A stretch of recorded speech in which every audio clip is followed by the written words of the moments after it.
अक्सर आप सुनते होंगे कि यह लड़ाई सम्मान की है। क्या कभी आपने सुना है कि यह लड़ाई अपमान की है? और अगर कहीं अपमान आपका होता है तो क्या आप वहां रुकते हैं? लेकिन राजनीति में आजकल कुछ ऐसा ही हो रहा है। अपमान या सम्मान क्या चाहिए सत्ता के लिए, यह आज सोचने पर मजबूर कर रहा है। दरअसल राष्ट्रीय लोकदल और बीजेपी का गठबंधन है, लेकिन यह गठबंधन केंद्रीय नेतृत्व को तो शायद पसंद आ गया, लेकिन निचले स्तर पर कार्यकर्ताओं के अंदर, विधायकों के आपसी तालमेल की अगर बात करें तो वहां ऐसा लगता है कि यह गठबंधन एक दूसरे को बिल्कुल पसंद नहीं करता। इतनी चिढ़ होने लगी है कि शायद नाम सुनते ही एक दूसरे पर आग बबूला हो जाए।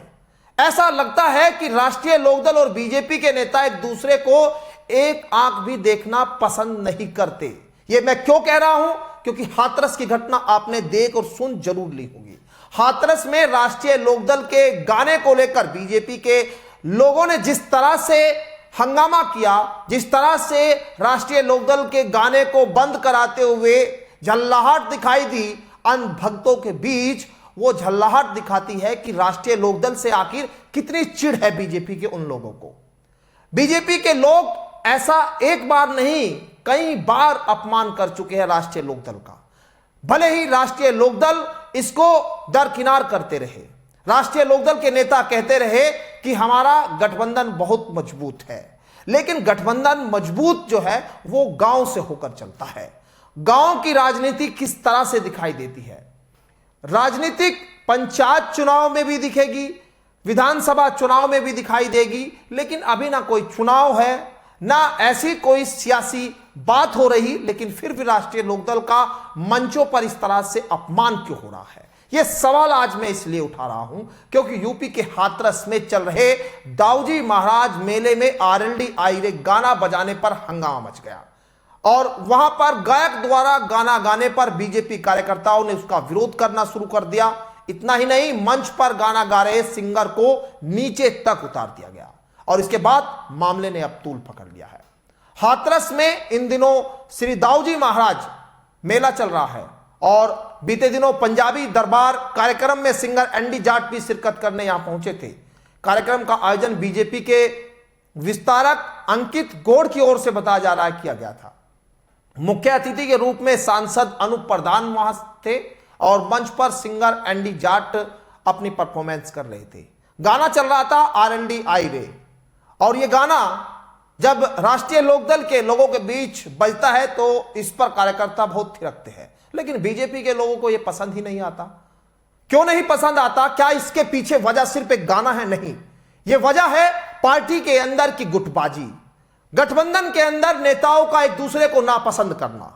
और मैं क्यों कह रहा हूं? यह इसलिए कह रहा हूं क्योंकि यह चुनाव में आपको आगे भी दिखाई देगा और अब तक भी कई घटनाएं इस तरह से यहां दिखाई दी है। अब यहां भाजपा कार्यकर्ता जो है वो हैरान थे इस गाने के बजने से। संयोजक अंकित गौड़ जो है और जो अन्य कार्यकर्ता है उन्होंने इस गाने को तुरंत बंद करवा दिया और एंडी जाट को बिना किसी औपचारिक संबोधन के मंच से उतार दिया। यह अपमान किसका था? एंडी जाट का नहीं, यह अपमान था राष्ट्रीय लोकदल का, क्योंकि वो उस वक्त राष्ट्रीय लोकदल को प्रेजेंट कर रहा था। कार्यक्रम के दौरान काफी पुलिस फोर्स मौजूद थी। कुछ युवाओं ने मंच पर चढ़ने का प्रयास भी किया, लेकिन उन्हें पुलिस ने रोक दिया और इस दौरान काफी भगदड़, काफी हंगामे की स्थिति वहां पर दिखाई दी। आपको बता दें, हरियाणवी जो सिंगर है एंडी जाट, 2021 में आरएलडी आईरे ये गाना उन्होंने रिलीज किया था और इस गाने को यूपी विधानसभा चुनाव 2022 में काफी पसंद किया था। पूरे चुनाव में इस गाने को सुना गया था और ऐसा नहीं है कि ये बीजेपी के मंच पर गाना सुन रहा था। राष्ट्रीय लोकदल जब समाजवादी पार्टी के साथ गठबंधन में थी तो समाजवादी पार्टी की जनसभाओं में गाना खूब चलता था। राष्ट्रीय लोकदल और समाजवादी पार्टी के लोग इस गाने पर थिरकते थे, लेकिन शायद आज मजाल है अगर बीजेपी के लोग इस गाने को पसंद कर ले। ऐसा अपमान शायद किसी राजनीतिक गठबंधन में ना पहले सुना होगा और ना देखा होगा। और यह पहली बार नहीं कि राष्ट्रीय लोकदल का अपमान पहली बार किया गया हो बीजेपी के लोगों द्वारा। आपको याद होगा लक्ष्मी नारायण, उन्होंने पनौती तक कह दिया राष्ट्रीय लोकदल को। एक बयान आपने संगीत सोम का भी सुना होगा जिसमें उन्होंने 1.5 जिले तक की पार्टी बिना नाम ले कह दिया था और छोटे छोटे नेताओं के तो कई सारे बयान आपसी दिखाई भी देते हैं, सुनाई भी देते हैं। ये तो वो बयान है जो सुर्खियों में आ जाते हैं, आप हम तक पहुंच जाते हैं। लेकिन पंचायत चुनाव में ऐसे कई लोग दिखाई देते हैं, ऐसे लोग प्रधानी में जो गांव की राजनीति करते हैं वहां दिखाई देते हैं। तो सवाल यही है कि क्या बीजेपी के अंदर आज भी राष्ट्रीय लोकदल का ये गठबंधन पच नहीं रहा? क्या सिर्फ इतनी ही वजह है कि वो सिर्फ उनके नाम से चिढ़ रहे हैं? दरअसल इसके पीछे सियासी वजह दिखाई देती है। सियासी वजह क्यों दिखाई देती है? क्योंकि लक्ष्मी नारायण का बयान हो या फिर संगीत सोम का बयान हो या यूं कहिए कि यहां नंद किशोर गुर्जर भी राष्ट्रीय लोकदल को लेकर चिढ़ जाते हैं। और कई ऐसे नेता हैं, एक एक का नाम बताएंगे तो एक लंबी लिस्ट हो सकती है, आप भी जानते हैं। लेकिन यह सियासी लड़ाई क्यों कह रहा हूं? क्योंकि सियासी लड़ाई इसलिए कह रहा हूं क्योंकि यहां 2027 के विधानसभा चुनाव में पश्चिम यूपी में कई बीजेपी के बड़े दिग्गज नेताओं का टिकट इसलिए कट सकता है क्योंकि वहां राष्ट्रीय लोकदल की दावेदारी है। मुजफ्फरनगर जैसी सीट, शामली जैसी सीट, बागपत जैसी सीट, ये तो वो इलाके हैं जहां राष्ट्रीय लोकदल बहुत मजबूत स्थिति में है। लेकिन बीजेपी के लोग तो पहले से यहां पर है। उन लोगों को टिकट की यहां किससे टिकट मांगे जब सीट ही यहां पर कई जगह पर ऐसी है, सीटें हैं जो राष्ट्रीय लोकदल के खाते में जा सकती है।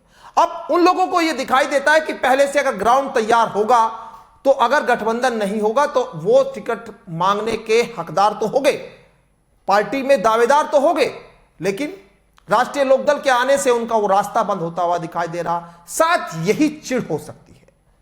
लेकिन आप क्या सोचते हैं, क्या इतनी चिढ़ भर से यहां पर राजनीतिक पलटवार हो जाएगा या राजनीतिक उलटफेर हो जाएगा? तो ये तो सिर्फ केंद्रीय नेतृत्व तय करेगा। लेकिन अपमान आज कार्यकर्ताओं को महसूस जरूर हो रहा होगा कि राष्ट्रीय लोकदल और बीजेपी के साथ गठबंधन के बाद वो अपमान वो कब तक सहेंगे। ये भी एक सहनशीलता है उनके अंदर, कितनी होती है ये दिखाई देगी। लेकिन तमाम नेता आज इस बात को तो जरूर कह रहे हैं, बीजेपी के हो या राष्ट्रीय लोकदल के हो, कि इस गठबंधन से उनको लोकल स्तर पर काफी नुकसान होगा। और राष्ट्रीय लोकदल के ऐसे कई नेता हमें मिलते हैं जो ये कहते हैं कि भाई चल तो उनकी रही नहीं, लोग जो है उनके पास काम लेकर आते हैं लेकिन उनके काम उस तरह से नहीं होते जो सत्ता में रहते हुए होते हैं। लेकिन खैर, पार्टी नेतृत्व इस घटना को अपमान के तौर पर देखता है या फिर वही कहेगा कि ये नॉर्मल घटना है, इससे पार्टी गठबंधन पर कोई फर्क नहीं पड़ता। आप क्या सोचते हैं वो जरूर हमें कमेंट बॉक्स में बताइए। फिलहाल मुझे दीजिए इजाजत, नमस्कार।